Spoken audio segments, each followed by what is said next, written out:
We're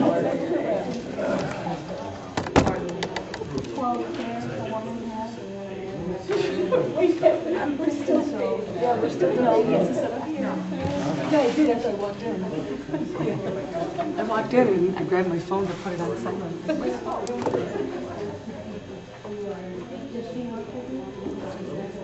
Huh? No.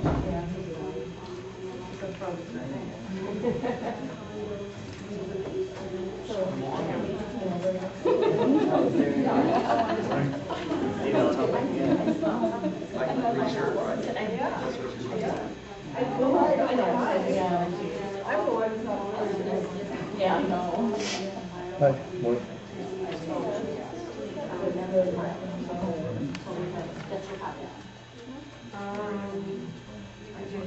Thank you, Jim. Wait, I think I have it right now. Yeah.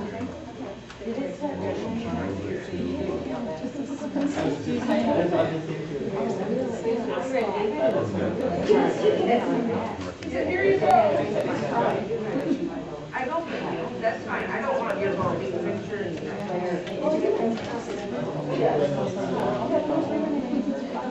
morning. Let's please stand for the pledge. I pledge Allegiance to the flag of the United States of America and to the republic for which it stands, one nation, under God, indivisible, with liberty and justice for all. Thank you.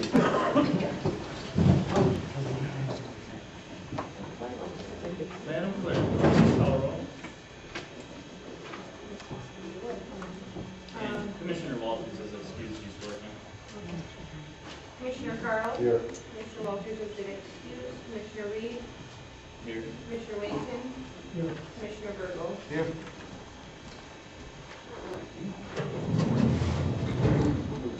Are there any corrections or additions to the consent agenda for the agenda? Hearing none, moving forward. Reading the cash balances.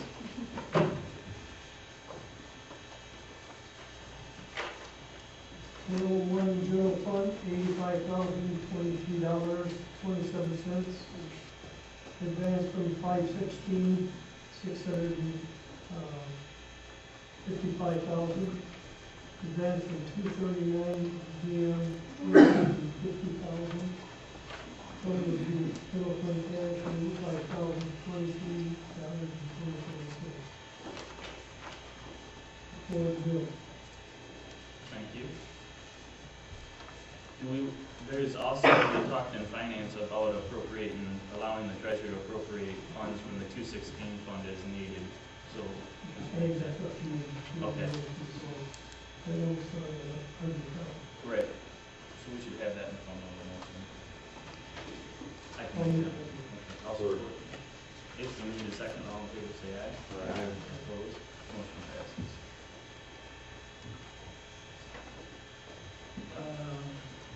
Finance reports, claims and accounts, general fund, all the gold. Motion to approve the consent agenda. So moved. Support. Supported, all in favor, say aye. Aye. Opposed, motion passes. Are there any public comments? I guess there will be. Very good. Go ahead. Good morning. Good morning. If you don't mind, Mr. Reed, I would like to address the board, and I have some questions that are going to be basically questions that don't need to be answered at this point in time, and it's in reference to property rights and Agenda 21 and the lawsuit and warrants and affidavits that seem to be being presented without the chairman of the board's knowledge, understanding, or commitment on any of these. I have a copy of a warrant that was issued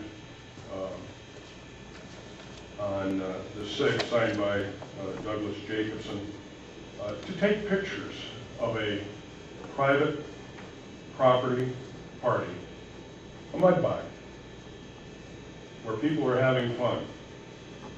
Just to indicate about the search warrant, the deputies that served the search warrant indicated to us that prior to serving the search warrant on the parties, the deputies took pictures, which is in the search warrant, prior to the serving of the search warrant, which to me just does not make good common sense.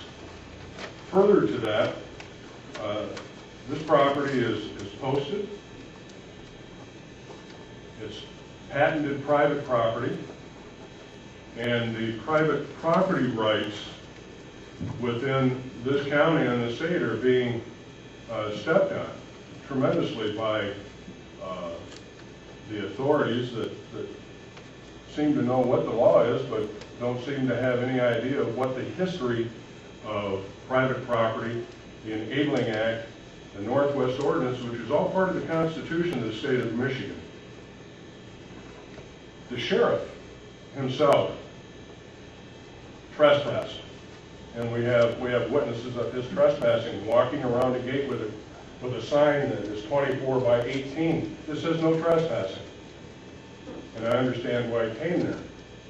But if you can imagine having a search warrant served to take pictures. Now, I know of other people that might have had graduation parties over the weekend.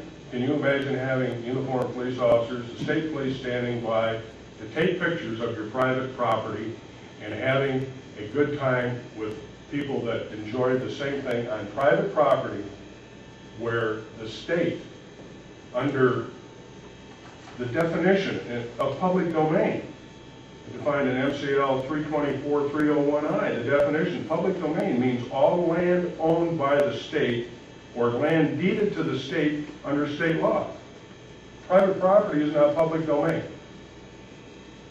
And when I say state, it means the same thing as this county and the township.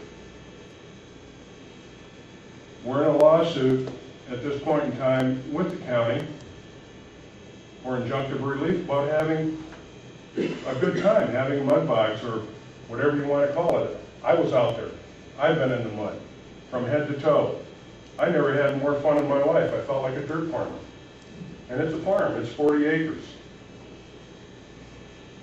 Understand that there are no reservations on patented land signed by the President of the United States. Where does counsel for this commission pretend that he's either Eric Holder or the President of the United States and goes ahead and signs search warrants for pictures when there's already a case? And this case is going to cost this county a lot of money just by having to adjudicate this thing. And it's just ridiculous. If you read in the law, if you read the zoning ordinance, it says in there, an owner of land may voluntarily offer in writing, and the local unit of government may, doesn't say shall, approve certain use and development of land. Well, you have to be conditioned on that. Somebody has to ask for permission. No permission was asked. It's private property. There's no authority or jurisdiction on private property.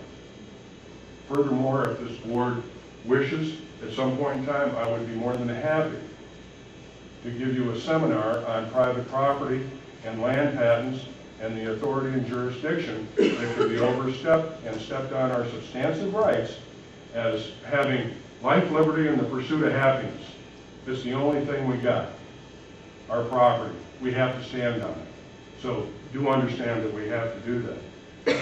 Further is that in the Zoning Act, it says a local unit of government shall not require a landowner to offer conditions as a requirement of zoning.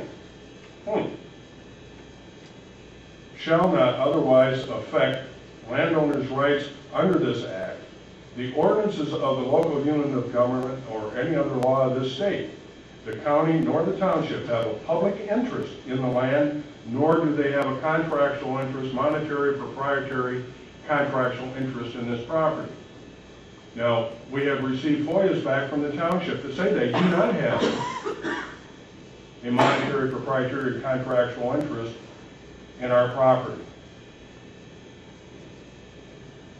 I don't know if that means anything to you gentlemen, but it means an awful lot to us. There's no public interest. If there's no public interest, you have no authority or jurisdiction in your zoning ordinance over that private property, contrary to what some people seem to think. It can be proven. The state knows it. Gardner versus the U.S. The United States has jurisdiction on public domain. They do not have jurisdiction on private land.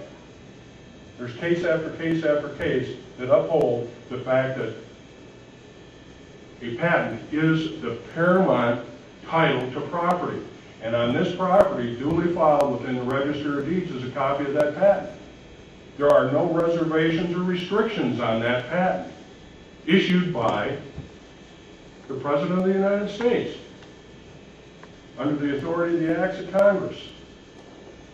All those acts still stand as black letter law today.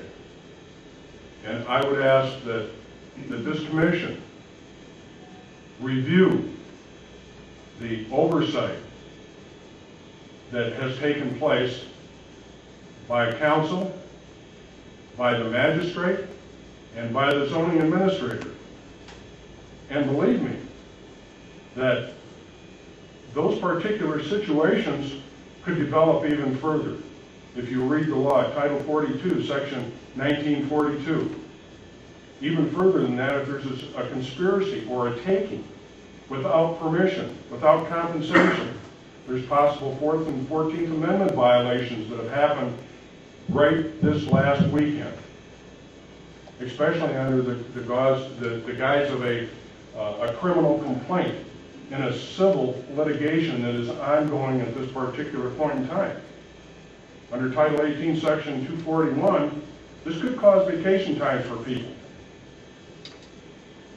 All we want to do is educate, let you understand what this is, and understand that property rights, yours, everybody here, their property rights are at jeopardy today. And when those property rights through zoning, that's the death of people. That's the death of a county. If there's any questions, I'd be more than happy to answer them. And I certainly do appreciate your time and letting me comment.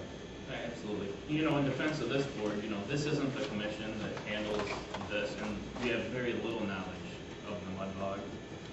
I did mention that I would dig into it, and we will, but we have very little knowledge of this whole thing.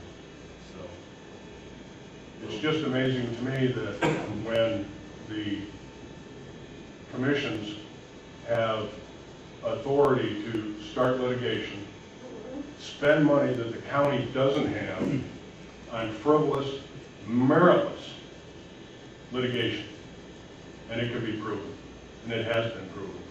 The court cases that are involved in private property rights are substantial. There's thousands of them. And I think you really need to look into it. Thank you so much. thanks, Tom. Any other public comments? Okay. Moving on. We have Sherry Spolman, MSUE annual report.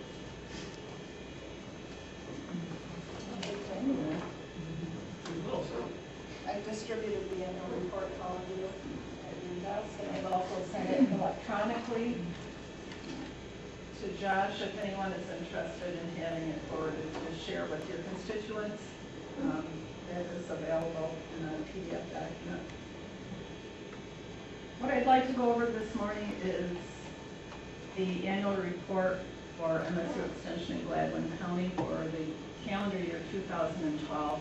And the report really contains the highlights of the activity in our main programming areas. The first page also lists the staff that are housed in the office here. And I've got some of those staff with me this morning. I'd like to introduce them.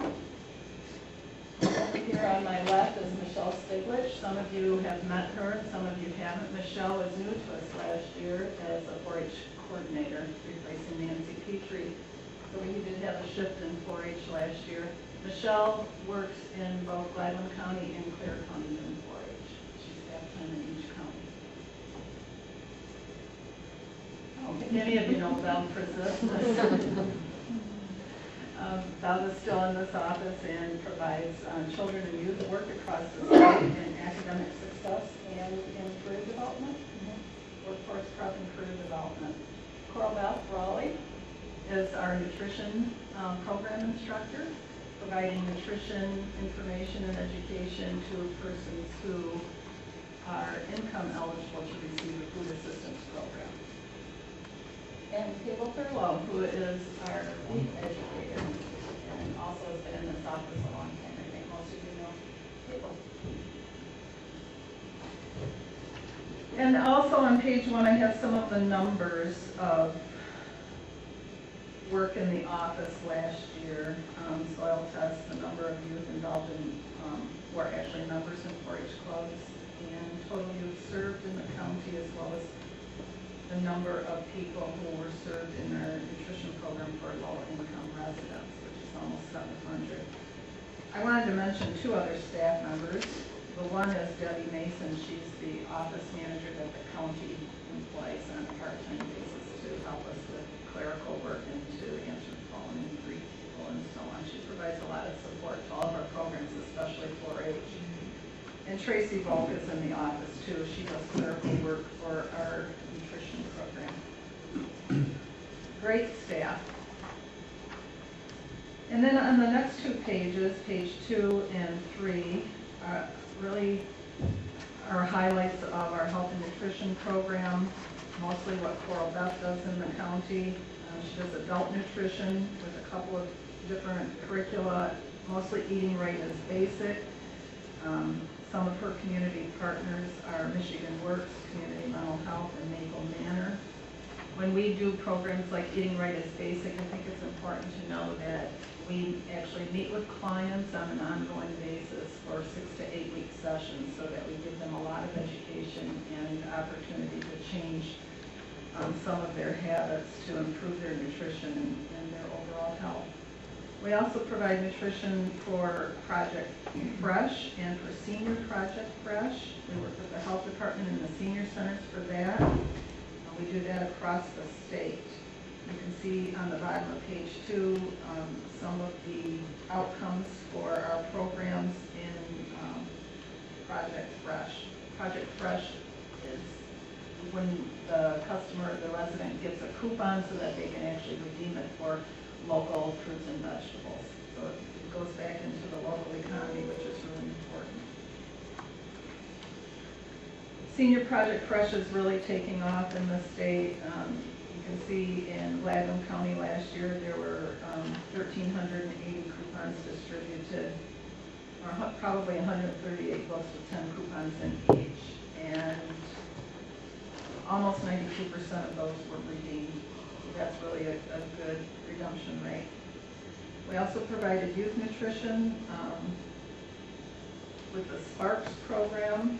We know that was what's going on with Sparks program now. We're going to have to take a look at that differently this coming year. And then the home food preservation, we provided canning classes, blanching and freezing, and a class on jams and jellies. Canning is, one of those old traditions that is really coming back, and we're encouraging people to take a class in it so that they can get updated in their skills and also make sure that they're doing canning the right way so that they have safely canned fruits and vegetables for their family, following the USDA guidelines. Page 4 starts with our children and youth and 4-H programs. Gladwin County, has a long history of a strong 4-H program. The numbers are slightly down this year. This is something that we are keeping an eye on and we're a little bit concerned about. And I think it's because of, having to reduce staffing to only half-time. That's part of it. The other part of it is really relying on the volunteers in the community to head up the various clubs. That's a big part of it too. So we hope that this is just something that's cyclical and that we'd like to see our numbers start to turn around again. The county fair is is a very popular event, and more than 200 4-Hers actually participated in the fair last year. Some of the other things that are listed here include the science blast that was held at Jay's Sporting Goods. 4-H across the country is really trying to focus on improving science skills in the youth that are in 4-H clubs. So we do a lot of different 4-H activities that promote the sciences. We actually have data that is coming in now that indicates any youth that have been involved with a 4-H program during their youth are more likely to go to college than those who don't. So that's something that we're studying at this point. And then page 5 talks about a couple of the recognition banquets that we've had, and our annual 4-H Fish Fry, that is a fundraiser for 4-H and a community event. Page 6 is a new program for 4-H, the Junior Livestock Stockmanship Contest that Wes and Cindy Alexander have started. Had really good turnout with that, and it's a learning activity for the youth. And then it also talks about some of the 4-H camps that are available for youth in the area. The bottom of page 6 addresses the Gladwin leadership. I put this in here just as a special section because MSU Extension participates in both the youth leadership program as well as the adult leadership program in Gladwin County. We have an educator that actually comes in from another county to work with the adult leadership program in their opening session. And then the next couple of pages, 7 and 8, are the agriculture pages. Because Cable is a beef educator, a lot of it is oriented toward the beef industry with the Mid-Michigan Cattle Network that he started and some of the programs that they've held. The beef breeding soundness clinics that are held annually. Another program that was done at the farm show was selling eggs and meat at retail. On page 8, it talks about some beef production and marketing webinars that Cable was involved with. Those were offered throughout the state with various extension educators, and my understanding is that they won an award. Yeah. And be awarded at the national level. Really trying to provide another way for people to get education without actually having to leave their home and come into a class type of setting. So it helps reach people where there might not be an extension audience or extension office, or where it's a rural area. Just different ways of trying to reach people and reaching them on their own time as well. Some groundwater environmental quality classes that were held, and on the bottom of page 8 it talks about the landowner oil and gas leasing program that was held here in February of 2012. There were more than 120 participants in that. In the blue box on page 8, I just put a little bit of a list, if you will, of things other than beef that residents in Gladwin County attended in terms of educational programs that MSU Extension offers.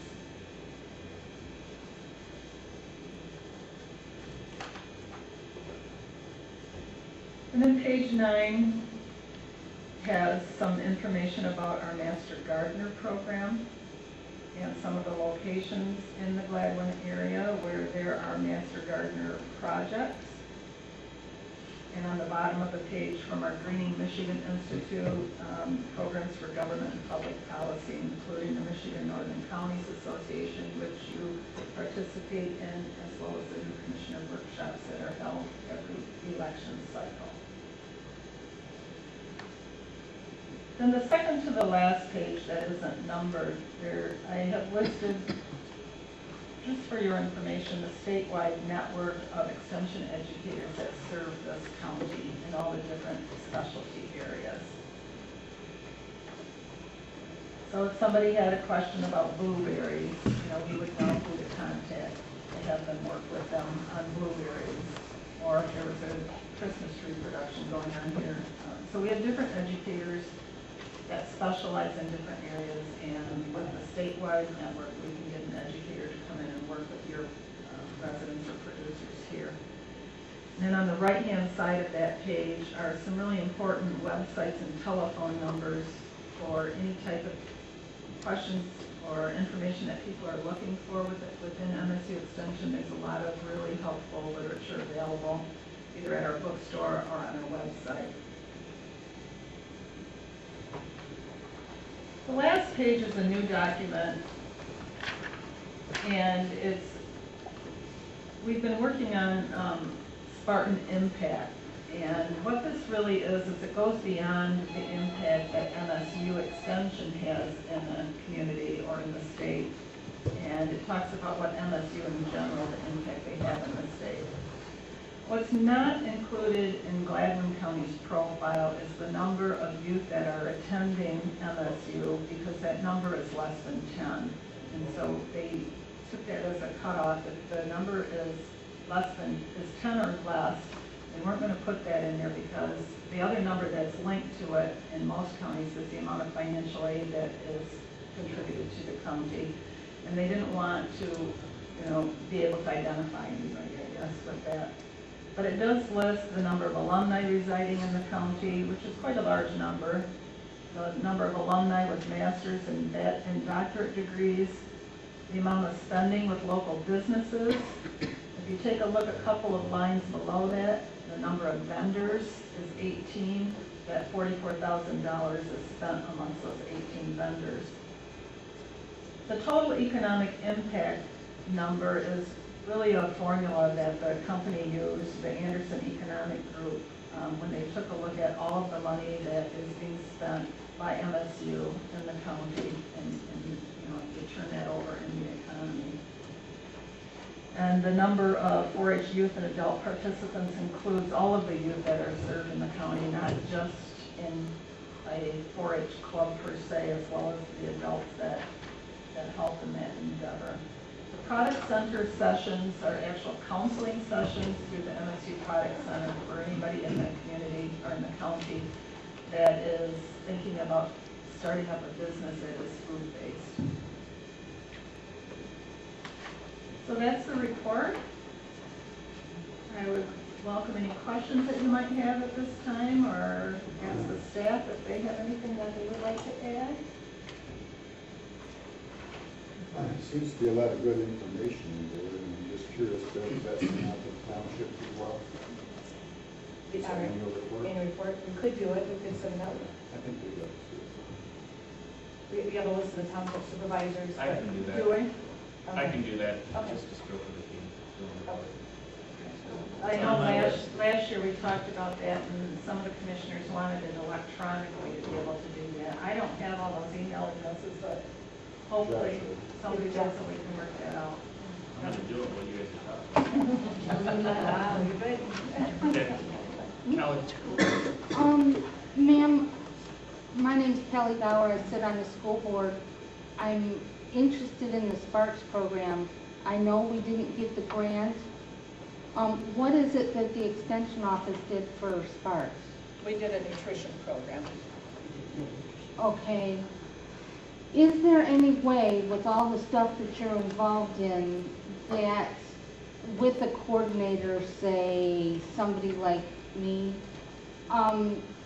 we can keep the program going after school, even if it's only on a limited type basis? These kids, I'm telling you, when I went a couple times a week and worked with kids on their homework and stuff like that. And at first I thought this is just a babysitting program, but these kids have issues. And without this Sparks program, we're going to see our dropout rate go back up. With the Master Gardeners program and, beef, all this kind of stuff, could we work on a plan, even if it's just for 10 or 20 kids, to get it started, to keep that going? On the volunteer type basis, because the grant money isn't there. Is that something to pursue? Well, I think it's certainly a conversation that we can have with the organizers of Sparks. With the organizers of Sparks? Yeah, and that, right, I think that's all done through the ISD. RESD. Yeah, we'd be glad to help support the program in any way that we can, but it's not our program per se. Right, and I'm not saying that it should be, but just as an extension program after school to get these kids Yeah, through their homework and maybe learning in a different environment than a textbook. You know, that's gonna address their issues, which a lot of times is just family. right, right. You know, coordinating stuff after school so these kids don't have to go right home. Let's get them involved in 4-H then. Right. Are there any other questions for Get them Sharon? in 4-H club. Thank you. Just one more, I know Don is your liaison with the fair, but the fair is back to the third week of July this year. I know they've been moving dates around, so just FYI, I know when the fair book came on the paper a couple weeks ago, so. This past week, This past week, it did? July, when is it? July 20th July is a 20th. Saturday.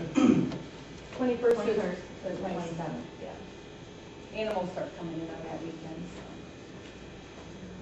I do have an extension council. I think you're all aware that John sits on that extension council as the commissioner representative from Gladwin County. Dave Moore is also on the extension council from Gladwin County. We actually have a meeting this month, June 25th at Stone Cottage Yard. in Gladwin.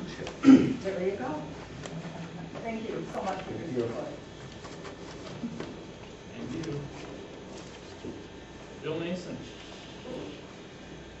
Good morning.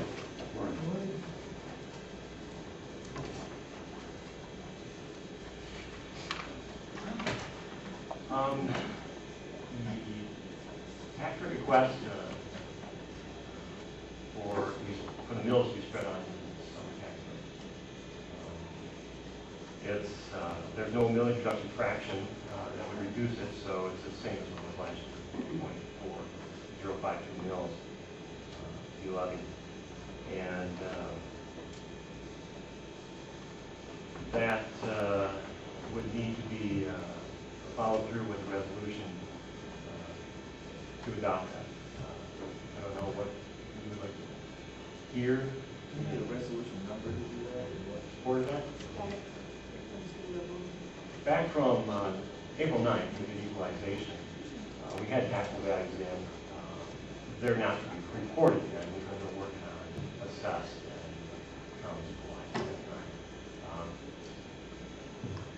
They're not set at that time because in the event that the state would give the county a factor, it would directly affect the taxable value down the line.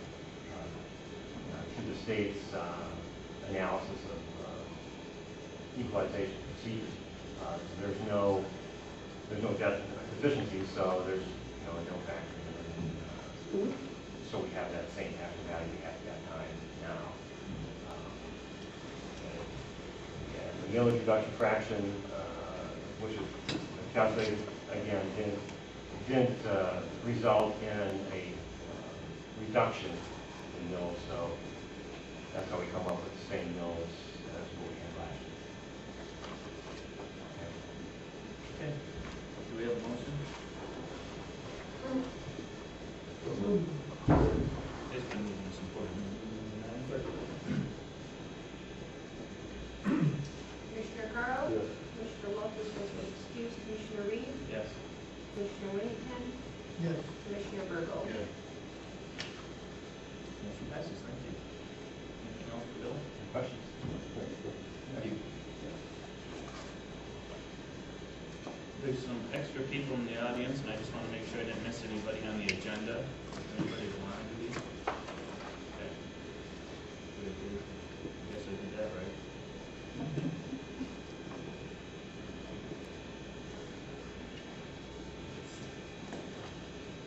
There is a data usage agreement that I handed out to you guys, and Jean is here, and her and Christie, and I think Laura talked about this a little bit. So Jean, you want to brief the board on that? In order for Christie's company title check that she works with to do the delinquent tax sale, we usually share with them our GIS data.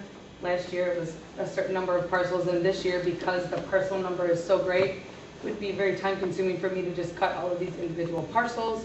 So we just thought it would be in our best interest and theirs and Christie's for us to do data usage agreement, allowing them to sign the agreement to allow them to use our GIS data to help Christie in her proceedings. It's a tax foreclosed property. So we just need to allow Gina to sign that data usage agreement. I don't think that needs to be signed by herself. I'll make that motion. Is there support? And it's moved to second. All in favor, say aye. Opposed? Motion passes. Thank you. Also, the finance, and I apologize that I didn't have this out to you guys, but the finance committee reviewed letters from units 6 and 7, although one of them wasn't signed. I don't know which one, but it was as of this morning.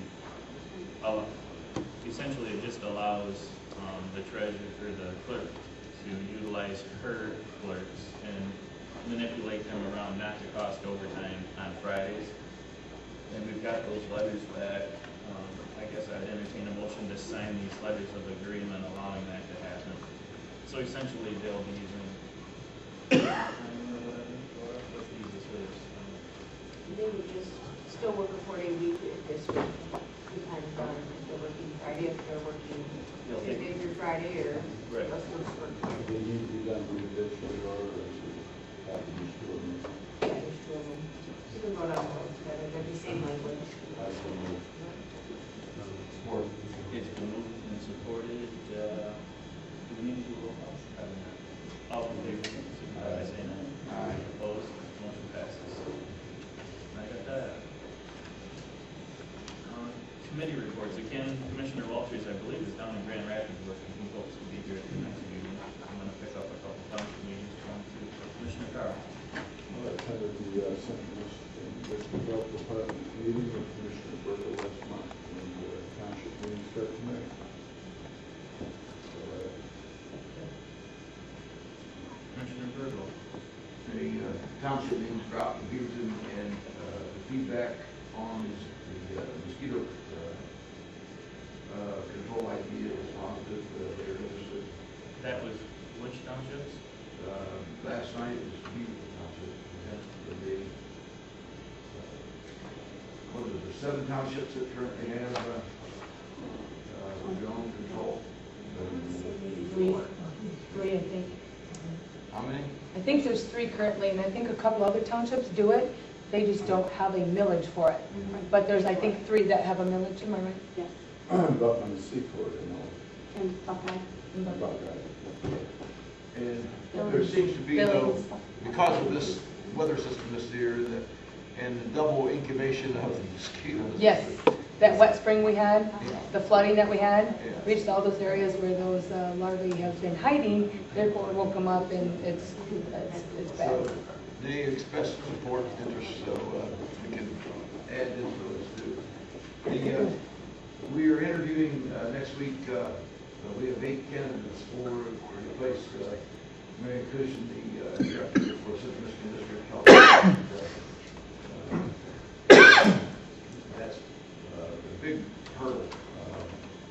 Dennis, I don't know if you remember seeing we didn't get the list out there, but it required an MBA minimum education background in order to apply, and we excluded 4 applicants out of the 12 total. There are 2 coming from internally. The others are from all different parts of the United States as well as Michigan. But it's a big, that change hasn't taken place that frequently because of the nature of the position. So it requires us to go through these interviews. And she was required to give us a 6-month advance notice of her retirement coming up. So that's it for that. Good. Thank you, Don. Commissioner Whittington. I had township meeting last night, which, was very interesting. Got beat up on the really good stuff. I've got three township meetings today. We weren't very happy with, we really didn't understand what the hell was going on with the update. I did my best to explain it to them. And, one of the problems that they had was the supervisor out there. Says that, he hasn't had an email from this office all week.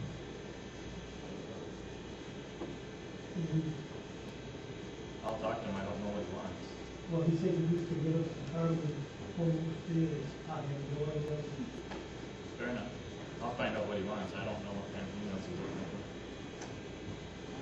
We'll do. Anyway, being on the finance matters, the county clerk is requesting permission to attend her summer conference in Kalamazoo. The state notary fund pays for the registration and lodging.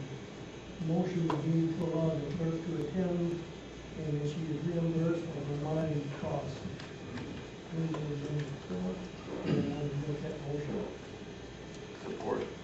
It's been moved and supported, all in favor, say aye. Opposed? Motion passes.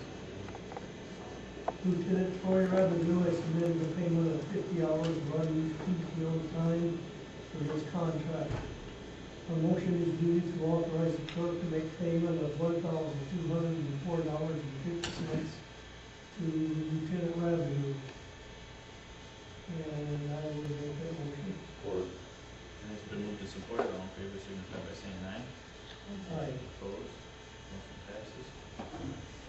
Randy Kraus, prosecuting attorney's office has submitted for payment of 10 unused vacation hours for her union contract.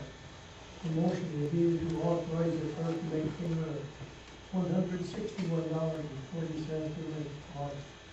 And I would make that motion. Support. And it's been moved and supported, all in favor, say aye. Aye. Opposed? Motion passes. Number 4, Linda Kowalski, prosecuting attorney's office, has submitted for payment of 35 unused vacation hours for her union contract. A motion is needed to authorize the clerk to make payment of $564.90 to Mrs. Kowalski. And I so moved. Support. It's been moved and supported, all in favor, signify by saying aye. Aye. Opposed? Motion passes. Gina Conrad, Egyptian Walker, requested to attend our annual conference in Evanston, Illinois. Cost would be $583 for her train ticket, lodging, and registration. Mrs. Conrad will be seeking reimbursement for mileage and meals. The committee has made the recommendation that Mrs. Conrad be allowed to attend the conference only as the costs are shared to the coordinator from Roscommon County. Has that been agreed to? Yes, they're going. She's in the process of taking it to her board, but that's usually what we do is if one can't go, then the costs go up so much that it's really not feasible for us to attend. But when she can go and we can share the room and mileage and a lot of other things, it makes it, When is this coming up, too? November. We could wait next month until we find out what we're doing with it. Or we could approve it in contingency upon her going. It's contingent upon her going so she can make reservations and stuff. That's right. If you're not found, what knowledge is that? Is there support? Oh, I'm sorry. You You moved, didn't Yeah. you? My bad. All right, all in favor, signify by saying aye. I have Opposed? to drive to the Motion train passes. station. With the stipulation. The 292 child care fund is in need of further appropriation. A motion is needed to allow the treasurer to disperse up to $25,000 to DHS Illuminated Union. And I'll make that motion. Support. And they are $51.86 in the hole, that's, so it's been moved and supported. All in favor signify by saying aye. Opposed, motion passes. Some of that, again, I went to their board and we was talking about some of those increased expenses, so hopefully that'll help. Josh, Yes, there was 20,000 in appropriations for, 292 fund, so we'll transfer that, so you're giving them an additional 5. We need to make a budget amendment on that. I'll make that part of the motion, so you'll be. Thank you. Well, hold on, I have a question. They have 25,000 as part of their budget, they're giving them an extra 25,000. So it would be a budget amendment for an extra 25,000. Was that your understanding? I think they have 20. They have 20 available. They have 20 available, so they'll essentially need 30 total. No, he asked for another 75,000 in his budget. You guys were gonna give him 25,000. Not just an extra 5, because he's already got 20 there. Or we- That was my understanding, but I don't know if that's your understanding. Yeah, I know he wants another 75, and I know that the costs are, and I'm going off memory here, people, so I think the costs are about $18,000 a month for that, for what's going on right now with some of those kids in foster care. So we should allow, and we can do the budget amendments, obviously, I'll have Neil do that, but we need to allow up, for Christie to appropriate up to the 75 as needed, whether we like it or not. But do you want to, I mean, we can approve 25 right now, that That's might get what him you through just 2 did. months. And then he can come back if we need more. So then, Christie, the budget amendment would be for 25,000, because it would be the 40 that's already there that doesn't need amended, and then plus the 25,000, There's right? only 20 there. There's 20 there, but that's already part of the budget. Right, but the And if they're board gonna give stopped them- all appropriations at the last board meeting.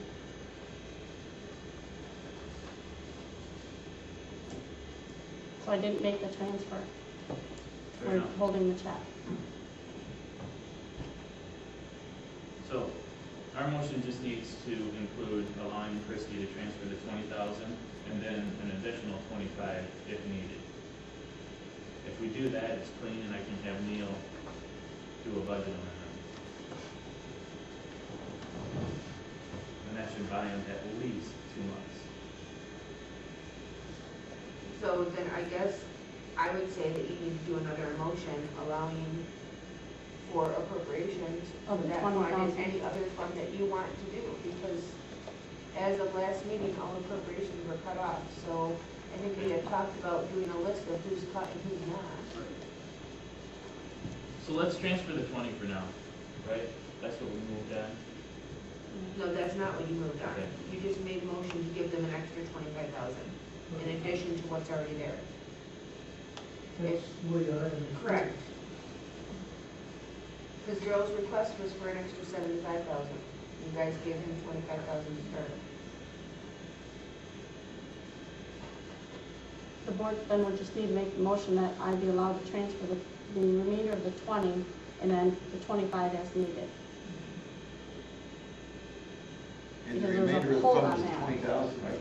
There's 20,000 there that's already been budgeted for, and normally she'd just be able to move that, but since you guys did a motion last meeting Gotcha. to stop all appropriations, she is not allowed to do that. So we essentially need to permit the 20 plus 25. You need to allow to make current appropriations plus 25,000 for the 292 chapter fund. And I will move that motion. Or All right. It's been moved and second. All in favor, say aye. Opposed?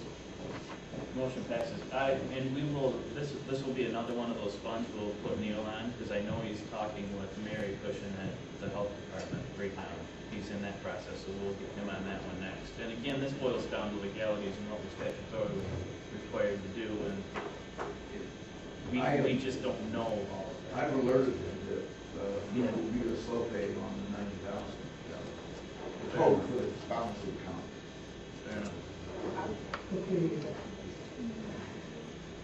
Yeah, he's working on that, but we're just kind of picking away at them one at a time, so we're not just washed over with. but we'll work on that. All right, Terry. Last,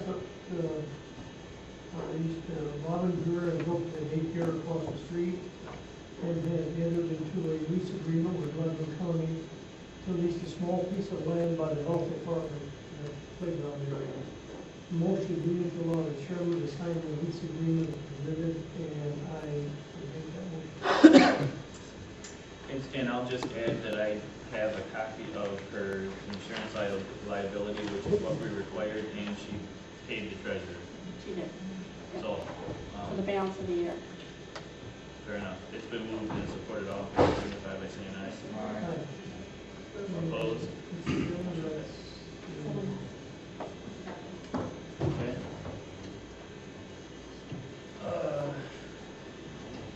I had that agreement. There was, and again, guys, if you guys want some more of this stuff emailed to you, I can, and I wonder if that's what Larry Grohl's wondering, is just some of the correspondence that maybe he got, but I'll ask him.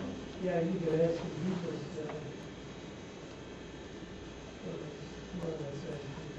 I know they usually get committee meetings, Okay. and those usually go out Friday or Monday.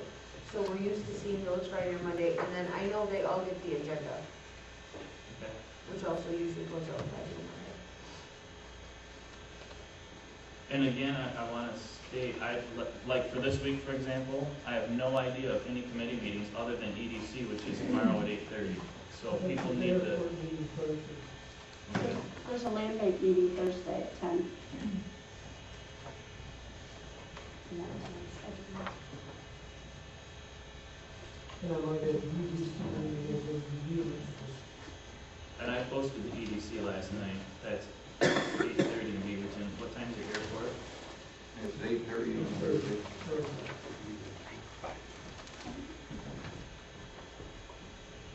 Okay. If you guys just let me know when those are coming up, then I'll post them, and it'll take me getting acclimated to that, but I'll fix that. And so anyways, we have some correspondence from Lakeshore Legal Aid, which they essentially provide free legal services to underprivileged and elderly people throughout our whole region here, going clear down from Wayne County and back up and around. So if you're interested in reading that, it's here.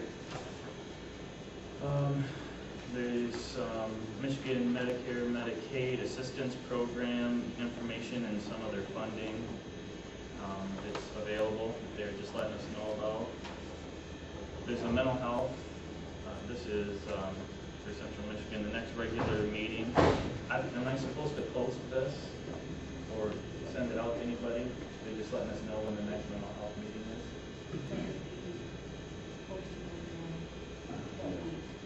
So put it on the agenda thing during that week. Okay. Whatever you tell me, Laura, I'll do it. County That child is care. not the case. We know. What a change. County child care fund budget. This is the grant app. I signed that for probate court, so they could try to get their funds for that, and I'll file this in our office. And then we have proof of insurance for the sports complex, and I'll also file that. And last night at Tobacco Township, they let us know that the Tobacco Township Voice Hydro court case has moved to federal court now. We have sometime today, this morning, and it might be on my desk by now, there is a Midland Community Foundation grant document that I need to sign for $2,500 to do some remodeling at the sports complex. They were awarded a grant. When I say they, technically it's the County of Gladwin, but the CBEC Foundation did that. So I just need authorization to sign that and fax it to the Midland Community Foundation. I'm remiss, Bob Evans was wrapped up pretty badly in a motorcycle accident. Everybody know that? He's in the hospital. Broken collarbone, broken arm, pretty bad. So, in case you want to contact me, get well hard, whatever. I know a little about it, but Apparently his tire loose on the motorcycle.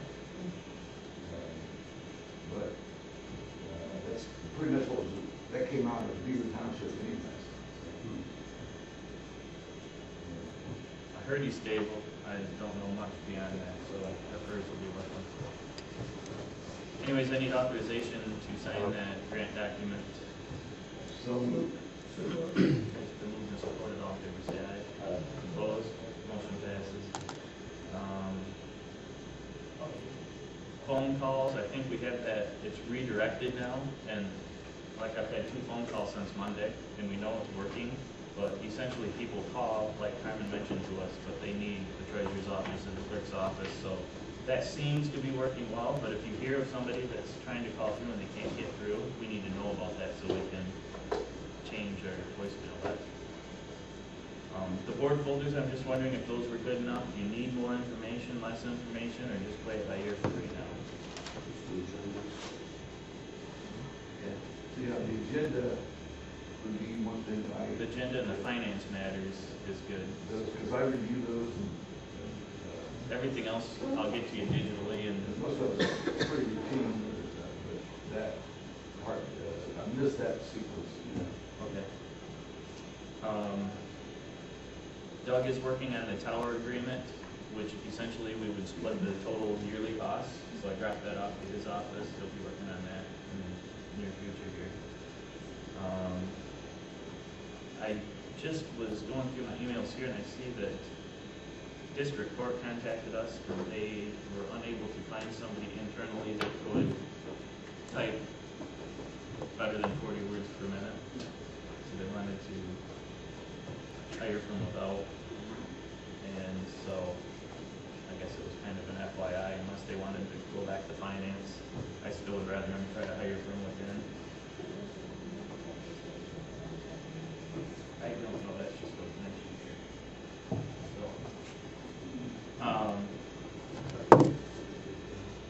and we have some bids.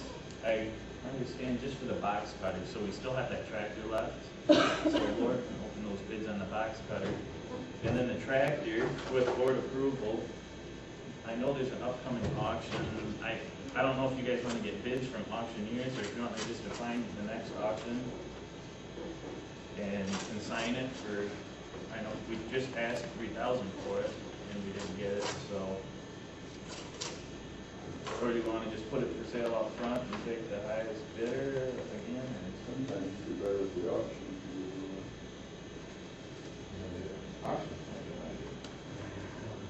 I'll find a auction that's near and close, and I think I know of one coming up, and I'll just consign it for like $2,000 so we get no less than that.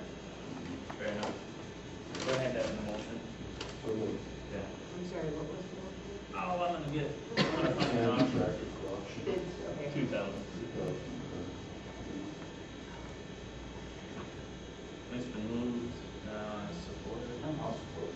All in favor, signify by saying aye. Aye. Opposed? Motion passes. What kind of tractor is it, Josh? International 340? 340, yeah. All right, I have 3 bids. I have Jordan Welke for $207.55. I have Chris Schell for $226, and Gerald Elliott for $251. I'm sorry? The box cutter. So it goes to a high bidder 251. Fair enough. And then what was his name? Gerald Elliott. Okay, Can we have a motion to accept those? I need a motion to accept those. It's been moved and supported. All in favor, signify by saying aye. Aye. Opposed? Motion passes. I think that's all I have here. Anybody else have anything? Are there any public comments? Yes. A question regarding the drain commissioner's unfortunate accident.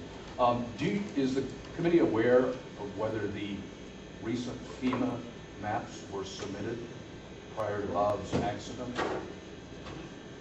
I don't think so. Based on what he told us, it should have been. It should have, I don't know. but we wouldn't know any detail on it. Okay, so he didn't report to the commission that this most recent package with all the, I'll check with the drain office. Thank you. And I will too, because I'm curious. Anything else from the public? Rick? Might check right on the corner by the kitty corner from the ice cream house. There's supposed to be an auction there. That's the one I'm thinking about, because it's close for us to take it out there without trailing it. Anything from the board? Motion to receive and file. Support. Move support, all in favor, say aye. Aye. Opposed? Motion passes. Motion to adjourn. Move support, all in favor, say aye. Aye. Opposed? Motion passes. Thank you all.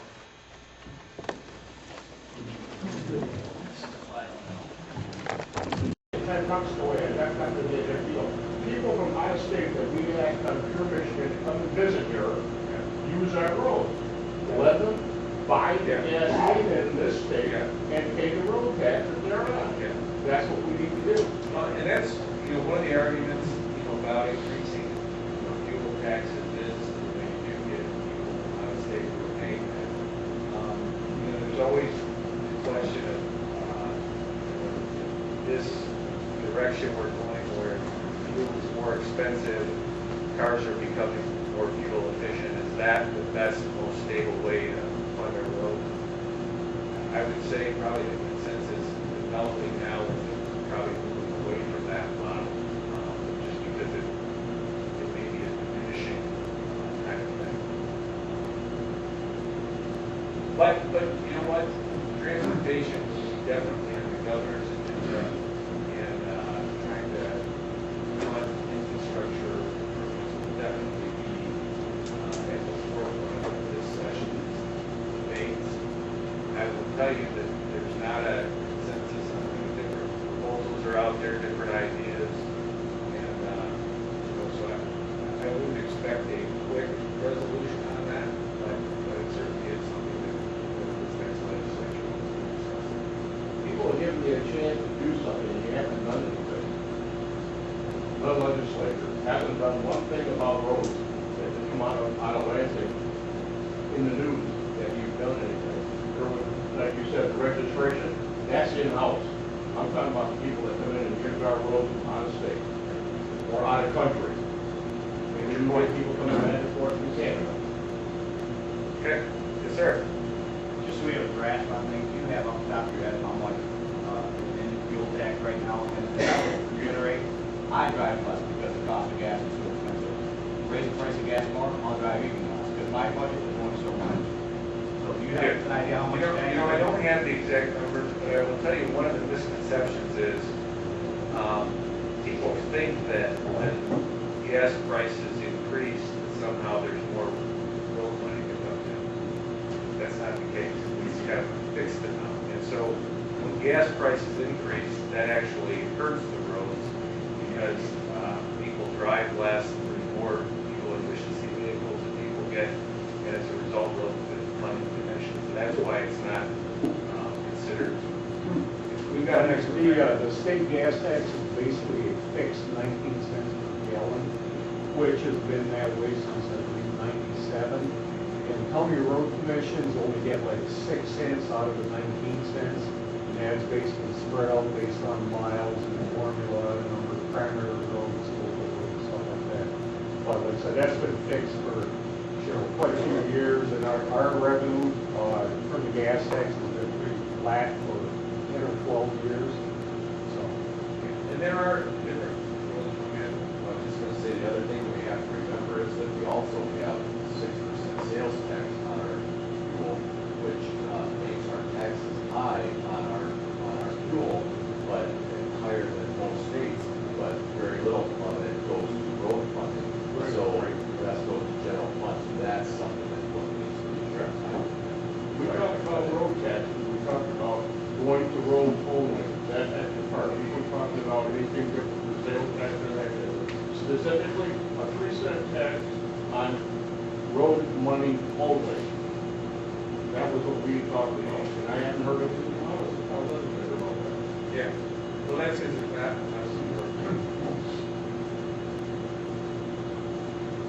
Yeah. Question regarding what is on